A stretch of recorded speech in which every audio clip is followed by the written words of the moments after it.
guys, it's Carrie from Rockin G Farm again. It's been a long time since I've done a video because it has been so hot outside. We are under a heat advisory right now for where we're living, so I have decided to come on in the house and do some videos in the kitchen. So this week I'm gonna already have my meal planned out for all of the week. So I was gonna help some of those soon to be back to school moms, those ADHD moms, those busy moms, those moms that don't know how to even start a meal plan. How do we do that? Well, this is the way we're gonna do it. Today, we're just gonna start with potatoes. All week, we're going to have potatoes. So today, we're gonna have loaded baked potatoes tonight. Tomorrow, we're going to have ham and mashed potatoes. And then Monday, Tuesday, Wednesday and Thursday, we're gonna have potato soup.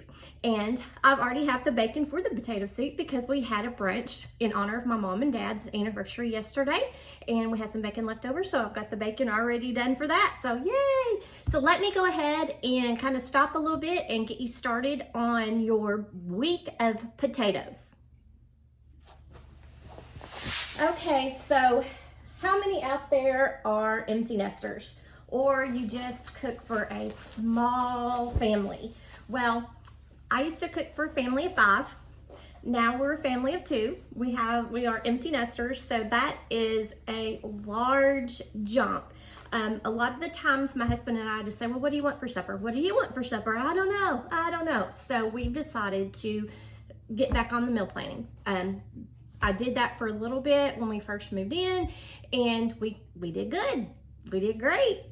And we're kind of falling off of that, and we'll just end up getting a big glass of milk or eating ramen noodles, or sometimes I just go to bed and go, it's not worth it, the effort and the time.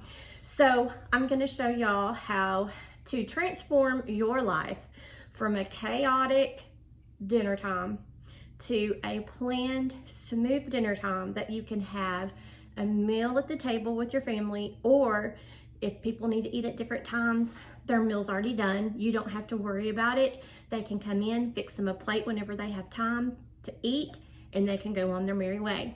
So what I'm doing today, we are going to get all of our potatoes for the week already cooked.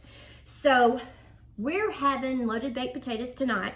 We also have some like relishes and stuff that my husband has been canning this past couple of weeks since the garden has come in. So we have a lot of relishes and fresh fruits or fresh vegetables that we'll be adding to our meal plan because they're already in the refrigerator. They're already there. We're just going to put those in as our sides. So for tonight's meal, we're having loaded baked potatoes. I've got a large bag of Idaho potatoes, and I looked in the bag to make sure that they had some larger potatoes that would be a little bit bigger for baking potatoes. So, and you might say, that's not a lot. Well, we don't eat a lot. I mean, we're empty nesters. So anyway, if your family, teenage boys, your potatoes are gonna need to be bigger, or you're gonna have to have 2 for the one. So we're just gonna have 1 for tonight, and we're gonna have 2 more for tomorrow's lunch. So we're gonna get those. So these are the 2 bigger ones. So that's my meal for tonight and my lunch tomorrow because I gotta work tomorrow night. So I'm gonna have lunch already ready. And then the next day, we're going to have mashed potatoes and ham.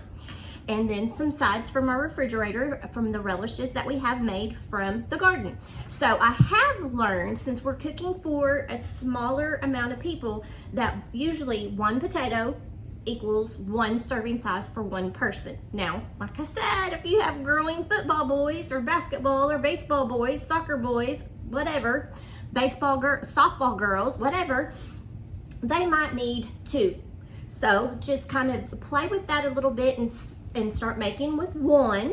And if you don't have enough left for everybody to get full for that meal, go ahead and say 2 for Jim Bob, or maybe Jim Bob might need 3. Okay, but for me and my husband, 1 apiece, and that's all. So I've got 4, so we're gonna have just a little bit more of mashed potatoes left over. So I'm gonna put them in my strainer, get them ready for the meal on the next day. So the next day we're gonna have loaded potato soup, which my mother makes all the time, and it's just a favorite. So I've got 5 potatoes for that. So we're gonna go ahead and use that. And on the mashed potatoes that I have left, I'm gonna put the mashed potatoes in the potato soup, and I'll use these to cut up into chunks. So with the mashed potatoes, it'll make it a little more creamy, and then we'll have our chunky potatoes to give us a real hearty bite. Okay, so here's all my potatoes for my week of meals. How simple is that? So I'm just gonna wash them real quick, and we're gonna get them in the crock pot. So let's get started. Okay, so my potatoes are done. I've got a little mat to sit them on. I'm just gonna bring this over here so I don't get them on my floor. Let them drain just a little bit. So that's what we're gonna do. I have my crock pot right back here. So I'm gonna bring that forward. There's no dust in it. Okay, so after I got all my potatoes ready for all my meals this week, woohoo, that is like half of the issue with getting your meal, your dinner or supper. We say supper here in the South, so I might refer to it as dinner or supper. So for your meals in the evening time, supper or dinner, we've already got it planned. Hallelujah. Wow, 50% there, guys. Okay, so got my crock pot here. I've got a little bit of olive oil. I've got some salt and some pepper. So what I'm gonna do, just pour a little bit of the olive oil in the bottom of my crock pot, just to make sure that they don't stick. I'm just gonna run that around. You can get a napkin and stuff and run it around, but I'm just gonna kind of do that. I don't want to get it on my hands because I've already washed my hands 15 times already. So anyway, we just got that on the bottom of the crock pot. So you can see there, just to coat it. That'll give it a little bit of flavor also, plus help it not stick. So all I'm gonna do now, I'm gonna get a little fork. You could do this with a fork, or you could do this with a knife that has a point on it. You don't necessarily have to have a knife that is sharp, but so your potatoes won't explode, and also for the heat to kind of penetrate to the middle of the potato, you want to kind of just stab it just a little bit, and that just kind of helps it aerate. And if you were going to make them in your microwave, which if you have to, that's what you have to do. But if you don't do this, your potatoes might explode in the microwave.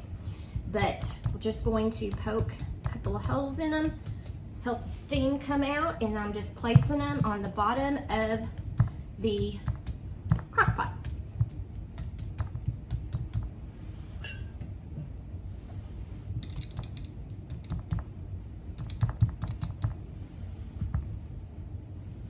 Now, some people can go ahead and want to wrap it in tin foil. You could do that, but I am doing so many, I didn't want to use that much tin foil, so I'm just going to do it without the tin foil. And that's one reason why I put the olive oil in the bottom of the crock pot, so it will not burn.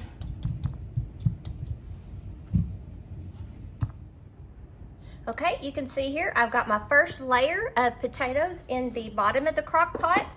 I'm gonna get some salt now and just go over the potatoes with salt. Give them a little bit of flavor. You can use real coarse salt, whatever kind of salt you want, but just kind of salt them up. That's gonna help with the flavor. Also with the aerating in them, that salt's gonna penetrate in there. And then I'm gonna just use some black pepper and put some black pepper on top of those also. And then I'm going to start layering them again with my potatoes that I have poked holes in. And we'll do that. Just layer them in right into the crock pot. And those, guys, are my potatoes for our a week worth of meals. Okay, we've got those other potatoes layered on to the bottom layer. We're just going to put some salt and pepper on top of those also.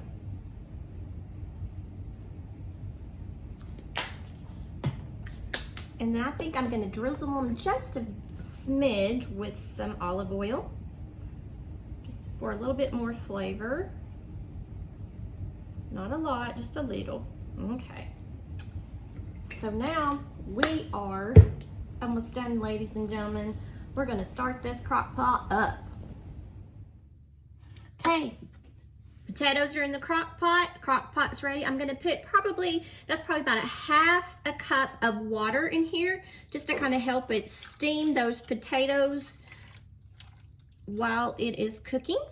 I'm gonna keep an eye on it though to make sure that there is always a little bit of water in the bottom of the crock pot so that they do not burn. And I will come in here in probably about an hour or two and rotate them so the ones that are on the bottom are not getting done quicker than the ones on top, and to make sure that they are not burning. You know, sometimes you go out to eat and you're kind of wondering what's wrong with the bottom of this potato. It's kind of crunchy. Well, they didn't rotate the potatoes and what they were cooking it in. So anyway, we're gonna rotate those. I'm gonna put these on high for about 4 hours. And in about an hour to hour and a half, I'm gonna come and make sure there's still plenty of water, and I'm gonna rotate them a little bit, and then we'll just continue on. And I have supper ready for tonight, and half of my supper's ready for the remainder of the week. Guys, how simple is that? Super, super, super simple. Just plan it all, cook once, and let's get going. Woo, it's already getting hot. Woohoo! Let me put this lid on and set my time, and I'll see y'all in about an hour and a half. Okay, guys, it's been about an hour since we have put these potatoes in. They're still a little hard, but we are going to just kind of move them around and get the ones on the bottom on the top, and the ones on the top on the bottom, just to try to make sure that they don't burn, and hopefully they don't stick to the edges. See, that one's been touching the edge, and so the side of it is already ready. So we're just going to kind of move these all around. That one's kind of stuck there. Yep. Kind of move them around a little bit.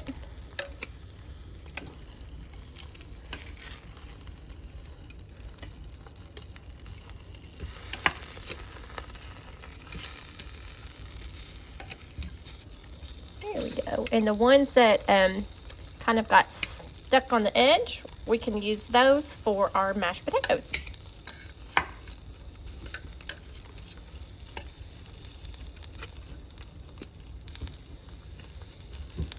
There we go.